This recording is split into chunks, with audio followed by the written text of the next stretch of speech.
We are going to study, the name of this video is Around the World in 80 Days.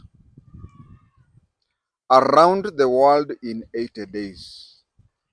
It derives its name from a book of the same title, Around the World in 80 Days. This is a book that we read in primary school. We read the book Around the World in 80 Days in primary school in those days that were pre-844. If you talk of the book called Around the World in 80 Days, to somebody who studied 844, he or she will not understand. We studied it in primary. We are the generation of 763. So I also want to transport you, young people, from today to the 60s and 70s. It is unfair to make conclusion or judgment on issues bearing in mind today's social media days. In the 60s, life was different. And as you view this video, try to transform yourself into those days. Today, over 65% of Kenyans are on electricity. And the time when we were reading this book, 6.5% of Kenyans were on electricity. I'm not talking about internet. I'm not talking of Facebook or anything. So just understand Kenya the way it was then. But then, even when we were reading this book Around the World in 80 Days in the 60s, we were ahead, very much ahead, technologically to the time when the book was written. So kindly understand the three states. First, understand that the book was read in the 60s and 70s.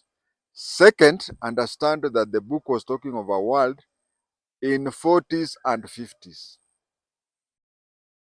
With that, we start. In today's world, if you want to go around the world, you can go around the world in 80 hours. I think that one would be non-stop, or just stopping to exchange planes. Because if you leave Nairobi, go all the way to New York, direct flight, it will be 14 hours. Take another 4 hours of changing it to another plane, that is 18. Then you take another plane for 14 hours from New York to Alaska, that is 8 hours. Then from Alaska, you take another one to Japan, Tokyo, and lastly to Kenya. With those stopovers, I think it is possible for you to be back in Kenya within 80 hours. But this is a story of somebody who said that it is possible to go around the world in 80 days. And there was an argument. You mean going around the world? He said, yes. From Mombasa, yes. I just take ships after 80 days, I will come back. People did not agree. So that is why the book was so called Around the World in 80 Days. Now, this is what happened before they argued that. There was a bank robbery. And the bank robberies, those days, even in the 70s, 80s, and 90s. One would enter a bank, tell everybody to lie down, raise your hands. You raise your hands. He tells you, they tell you, they steal the money and go away. So in every trading center, even today, we have places, some people even call it jobless corner. Others call it different names. But we have places where people congregate informally and discuss current affairs. You discuss things whatever. Sasa hii unaona sasa vile inaenda namna hii, inaendaje. That one is in every trading center and in every town. I'll tell you, as a former NIS officer and as somebody who has attended courses at CID training school, that DCI and NIS usually use such places as good places for gauging people's opinion of various issues. They go there. Don't be afraid. Let me tell you, when you're talking, don't be afraid. After I've said that, some people may think that now they'll be arrested for whatever that was. No. Talking as a former senior NIS officer, I'll tell you that we like such places not to arrest people, but to gauge people's feelings. So when you are having a meeting there and you start talking at hii maneno ya siku hizi ya help, sijui mambo ya shift na nini, do not be scared of expressing your true feelings, even if you know that in among you there is an intelligence officer present. Kindly understand it and take it from me that you are assisting the country, because in that free and relaxed atmosphere is when people talk freely on what is ailing the country. So intelligence officers like such occasions where they can freely and openly engage the people's opinion. Now you know, when you are in that jobless corner and you're talking politics and whatever, and you happen to know or you suspect that there is an NIS person around, please just comment openly. No, nothing will happen to you unless it was during Moi's time when if you called Moi Zakayo, hapo hatutajazia. So that is what usually happens. Then in the around the country in 80 days, people were talking about that bank robbery. People were talking about that bank robbery, and there was there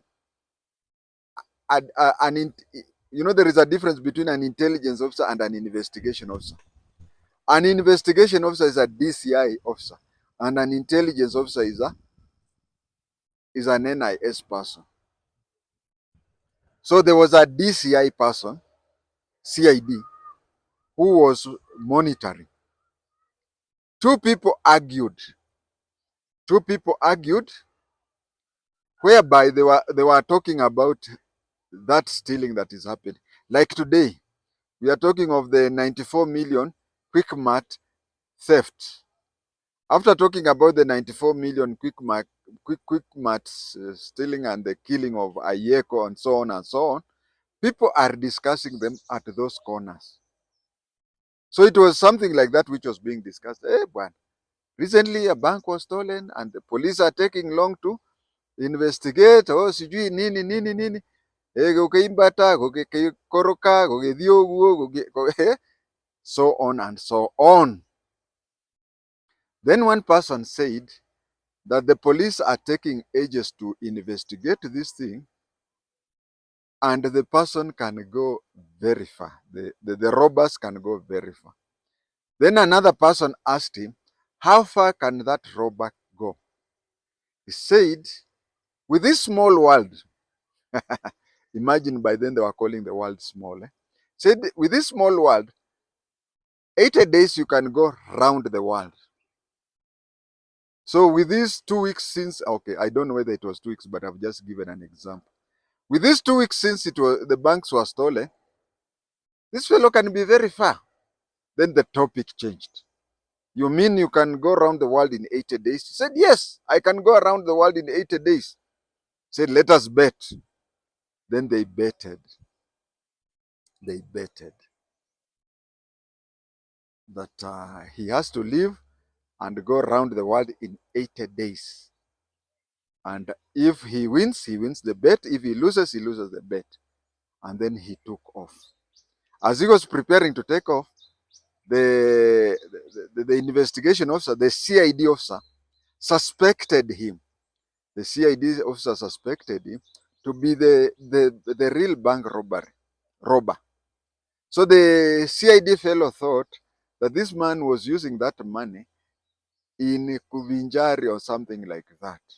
So the CID fellow went to his office to seek for permission to pursue this person and see if he can collect evidence. He was given permission, he was given impressed, he was given everything.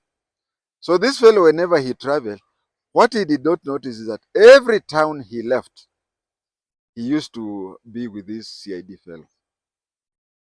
For example, he leaves Mombasa, goes all the way to Ceylon,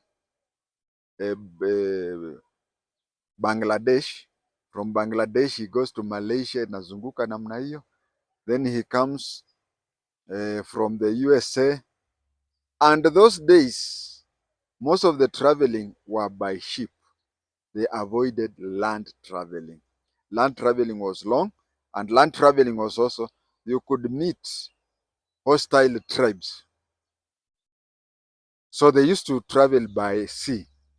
So he went round, and then came to Canary Islands. I'm only giving an example of the Kenyan system. And then he went to Cape Town. From Cape Town, he went back to Mombasa. Then he arrived. When he arrived, he thought that he had traveled for 81 days. So he was not happy because he had lost his bet. But upon calculation, he had traveled 79 days, not 80. So he won the bet. And why was he confused about dating? First of all, I have to tell you that this is a fiction book. It never really happened. But you see, in every fiction, there is always a loophole. There is always a loophole. And in this loophole, if you go into reality, if you travel, he explained that the way he was traveling, he calculated the days to an extent that he had traveled 80 days, 81 days, but since he had passed the international deadline, so it took out 1 day.